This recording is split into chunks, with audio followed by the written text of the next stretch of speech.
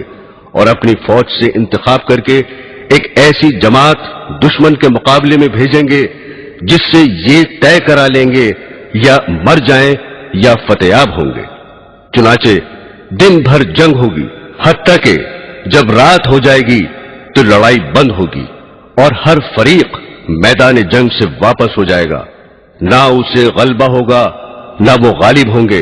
اور دونوں فریقوں کی فوج جو آج لڑی تھی لڑتے لڑتے ختم ہو جائے گی۔ دوسرے دن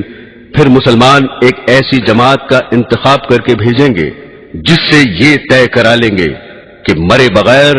یا فتحیاب ہوئے بغیر نہ ہٹیں گے۔ اس روز بھی دن بھر جنگ ہوگی، حتیٰ کہ رات دونوں فریق کے درمیان حائل ہو جائے گی اور کسی کو بھی فتح نہ ہوگی۔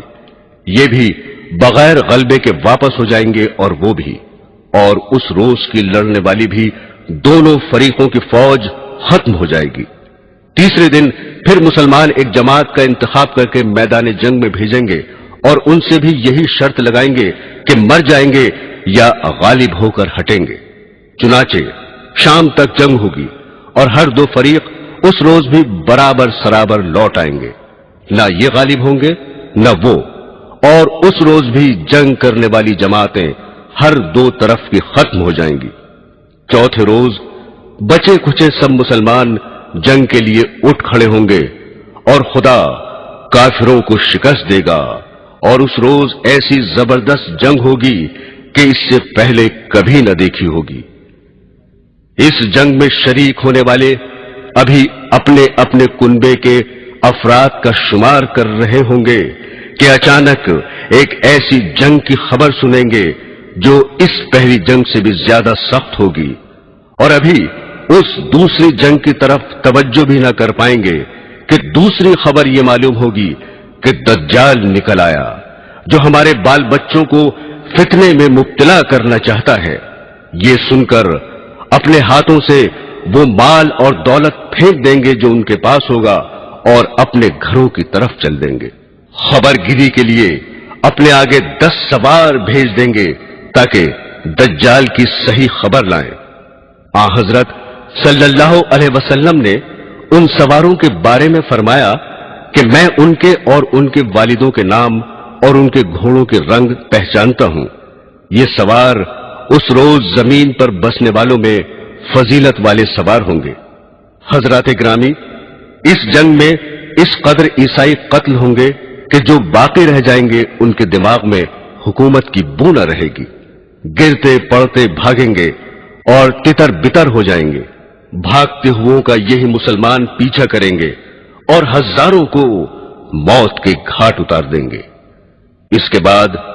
حضرت امام مہدی علیہ السلام اسلامی شہروں کے بندوبست میں لگ جائیں گے اور ہر جگہ سینکڑوں فوجیں اور بے شمار لشکر روانہ فرمائیں گے۔ ان کاموں سے فرصت پا کر شہر قسطنطینیہ فتح کرنے کے لیے روانہ ہوں گے، جس کا فتح ہونا علامات قیامت میں سے ہے۔ جب آپ دریائے روم کے کنارے پہنچیں گے تو بنو اسحاق کے 70,000 آدمیوں کو کشتی میں سوار کر کے شہر پر حملہ کرنے کا حکم دیں گے۔ حضرات گرامی، پوری روایت اس طرح ہے کہ رسول اللہ صلی اللہ علیہ وسلم نے ایک مرتبہ حضرات صحابہ رضی اللہ تعالی عنہ سے ارشاد فرمایا، کیا تم ایسے شہر کو جانتے ہو جس کی ایک جانب خشکی اور دوسری جانب سمندر ہے؟ صحابہ نے عرض کیا، جی ہاں جانتے ہیں۔ ارشاد فرمایا، اس وقت تک قیامت قائم نہ ہوگی جب تک بنو اسحاق کے 70,000 انسان اس شہر پر حملہ کر کے جنگ نہ کر لیں گے۔ جب یہ لوگ جنگ کرنے کے لیے اس شہر کے قریب آ کر قیام کریں گے تو نہ ہتھیاروں سے لڑیں گے اور نہ کوئی تیر پھینکیں گے، بلکہ محض خدا کی غیبی مدد کے ذریعے فتح حاصل کر لیں گے، جس کی صورت یہ ہوگی کہ لا الہ الا اللہ واللہ اکبر کا نعرہ لگائیں گے تو اس کی ایک طرف کی دیوار گر جائے گی، پھر دوبارہ لا الہ الا اللہ واللہ اکبر کا نعرہ لگائیں گے تو اس کی دوسری جانب کی دیوار گر جائے گی، پھر تیسری بار نعرہ لگائیں گے تو شہر میں داخل ہونے کے لیے راستہ مل جائے گا اور اس میں داخل ہو جائیں گے۔ داخل ہو کر شہر کو فتح کر لیں گے اور مال غنیمت ہاتھ لگے گا۔ غنیمت کا مال تقسیم کر ہی رہے ہوں گے کہ اچانک یہ آواز سنیں گے کہ دجال نکل آیا۔ اس کی آواز کو سن کر ہر چیز کو چھوڑ کر واپس آ جائیں گے۔ مسلم شریف کی دوسری روایت میں ہے کہ فتح قسطنطینیہ اور خروج دجال کا ذکر یوں ہے کہ حضرت صلی اللہ علیہ وسلم نے فرمایا کہ قیامت اس وقت تک قائم نہ ہوگی جب تک ایسا نہ ہو کہ روم والے عیسائی ایک جگہ قیام کریں گے اور ان سے جنگ کے لیے مدینے کا ایک لشکر نکلے گا جو اس وقت زمین پر بسنے والوں میں فضیلت والے ہوں گے۔ جب دونوں طرف سے فوجیں صف بنا کر کھڑی ہو جائیں گی تو عیسائی کہیں گے کہ ہمیں اور ان مسلمانوں کو چھوڑ دو جو ہمارے آدمیوں کو قید کر لائے ہیں۔ مسلمان جواب دیں گے کہ خدا کی قسم، ہم ایسا نہیں کریں گے کہ تمہارے اور اپنے بھائیوں کے درمیان کچھ نہ بولیں اور تمہیں ان سے لڑنے دیں۔ یہ کہہ کر عیسائیوں سے جنگ کریں گے اور اس جنگ میں مسلمانوں کا تہائی لشکر شکست کھا جائے گا، یعنی فوج کے تہائی آدمی جنگ سے بچ کر علیحدہ ہو جائیں گے اور خدا ان کی توبہ کبھی قبول نہ کرے گا، اور تہائی لشکر شہید ہو جائے گا جو اللہ کے نزدیک افضل الشہداء ہوں گے، اور تہائی لشکر عیسائیوں پر غلبہ پا کر فتح یاب ہوگا جو کبھی بھی فتنے میں نہ پڑیں گے، اور یہی تہائی لشکر قسطنطینیہ کو فتح کرے گا۔ فتح قسطنطینیہ کے بعد غنیمت کے مال کو تقسیم کر رہے ہوں گے اور اپنی تلواریں زیتون کے درخت پر لٹکائے ہوئے ہوں گے کہ اچانک شیطان زور سے یوں پکارے گا، بلا شبہ دجال تمہارے پیچھے تمہاری اہل اولاد میں پہنچ گیا۔ حالانکہ یہ خبر جھوٹ ہوگی۔ اس کے بعد مسلمانوں کا لشکر شام کی طرف رخ کرے گا اور جب شام پہنچیں گے تو دجال نکل آئے گا۔ اسی اثنا میں کہ جنگ کی تیاری کر رہے ہوں گے اور صفیں درست کرتے ہوں گے، نماز کا وقت ہو جائے گا اور نماز کھڑی ہو جائے گی۔ اتنے میں حضرت عیسیٰ علیہ السلام آسمان اتر آئیں گے اور ان کے امام بنیں گے۔ حضرت عیسیٰ علیہ السلام کو دیکھتے ہی خدا کا دشمن دجال اس طرح پگھلنے لگے گا